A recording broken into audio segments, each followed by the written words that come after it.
Alright everybody, welcome back to another Xvault gaming video. Xvault here, and today we did get an extended look at Elden Ring, the gameplay itself. We know more information and everything like that. The trailer, the gameplay, all that stuff.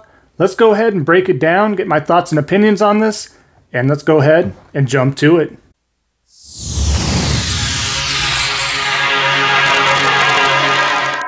Alright, so like I said, we do have the new gameplay reveal that was shown off today exclusively through multiple outlets and everything like that. I wouldn't say exclusively, I guess, but nonetheless, we did get a pretty lengthy glimpse at the gameplay and features and everything that this Elden Ring game will encompass for the most part. So I'm going to kind of take some snippets here from Polygon.com, just an FYI, stating that they did show the new year's big open world action role-playing game in a video release Thursday.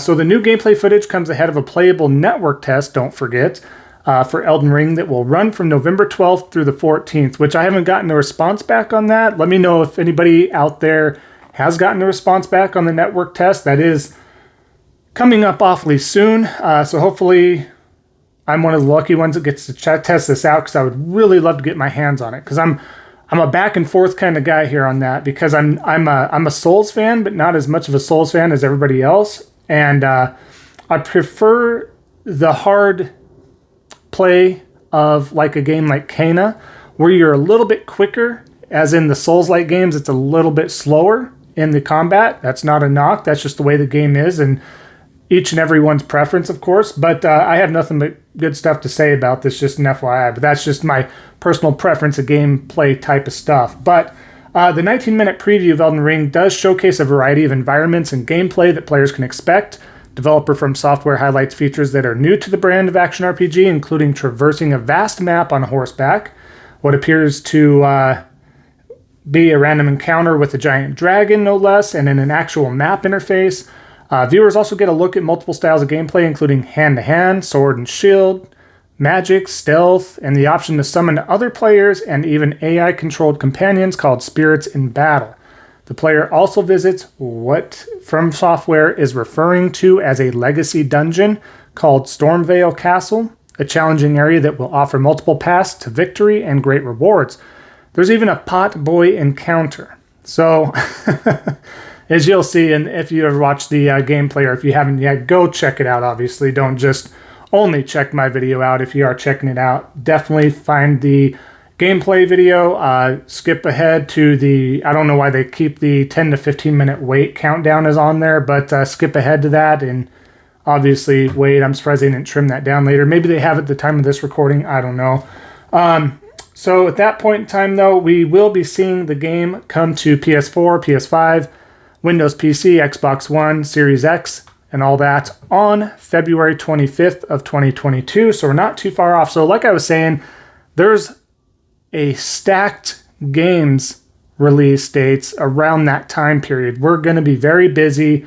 More so that Midnight Suns just the other day revealed that that's getting delayed and pushed into the latter half of 2022, which at first I was a little bummed out about that, because I'm a huge Marvel fan and a big tactics type of game fan.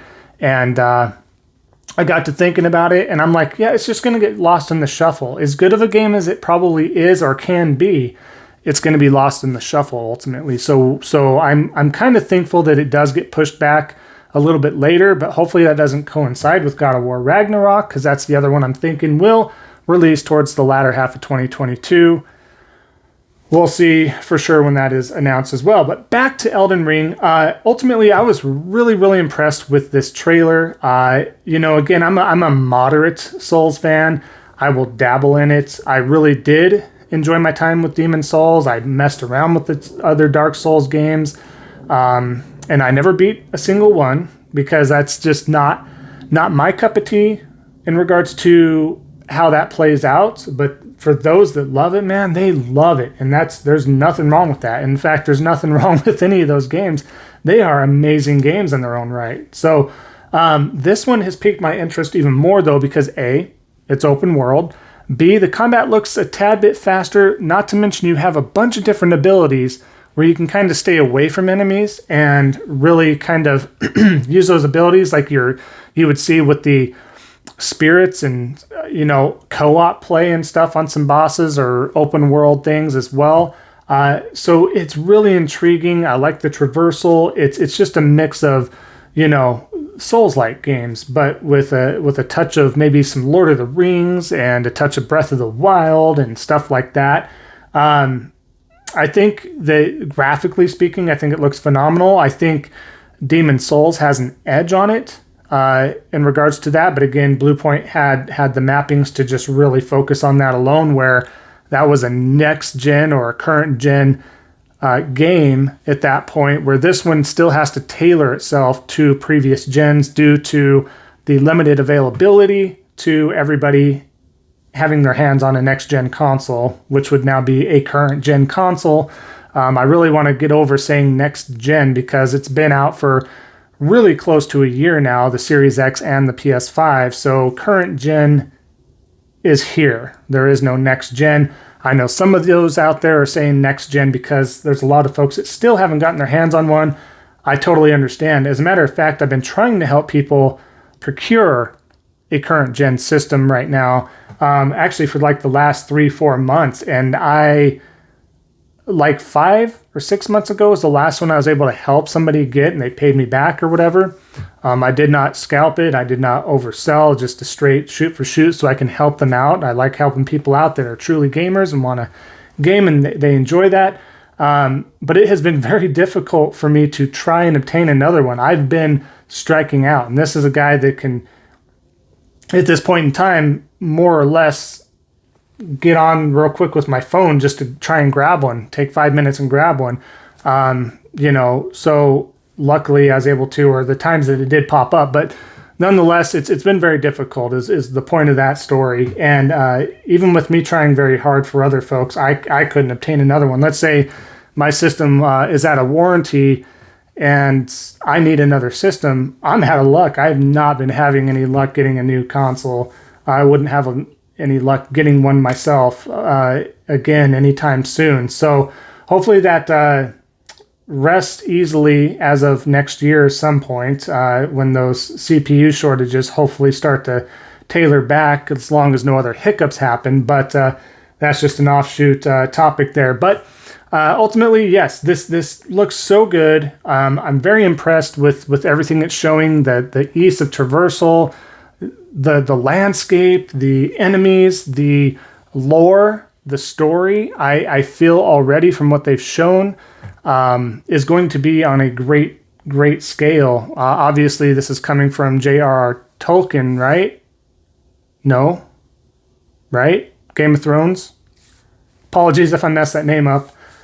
I think that's wrong. That's not the Lord of the Rings guy, right? Okay. Nonetheless, bear with me on that. So the guy that did, we'll just keep it to the guy that did the Game of Thrones books. He's the one that helped write the story for this game. So I think on that scale, it's going to be great. And man, I'm sorry if I messed that up with J.R.R. Tolkien. I really am. I'm going to put in text right here the name of who the author is, whether it's me confirming J.R.R. Tolkien or something else. I'm so sorry. I'm having a brain fart. This is after work, and I've had a big, lengthy day on that. Anyways, so the trailer's awesome. Great. We'll wrap it up. What did you guys think? Guys and gals and everybody else in between, what did you think? Comment in the section below. Did this pique your interest? Are you looking forward to it? I know I am. I think this is a must-buy, especially with co-op involved and everything else. But I am very pleased to see more of this game as it continues to impress me. So I can't wait to get my hands on it. But again, let me know your thoughts and opinions in the comments below. Would love to hear from you. If you are new to the community, definitely like, comment, follow, subscribe, all that stuff that you can. I do have descriptions in there as well for Instagram, Twitter. Join the Discord if you would like. The goal is 150 by the end of this month. It's been a little bit of choppiness here. We've been sticking around the 135 to 137 mark, up to 139, 137. I'm not sure what's going on. But nonetheless, we're 13 away from that goal. We're so close. I think we can really hit it. If not, my goal was 100 to November, but once we hit 100 in summer this year, I was really impressed with that. So I thought we could push to get another 50 within the short time frame. We're super close. Let's definitely see if we can do that. I think we can totally hit that. Word of mouth is key, as well as sharing. And just, again, if you are new to the community, helping out a small streamer like me goes a long, long way. So thank you so much. Everybody, thanks for sticking around to this video. And we'll see you next time on the next Xvault Gaming video. And until then, take care.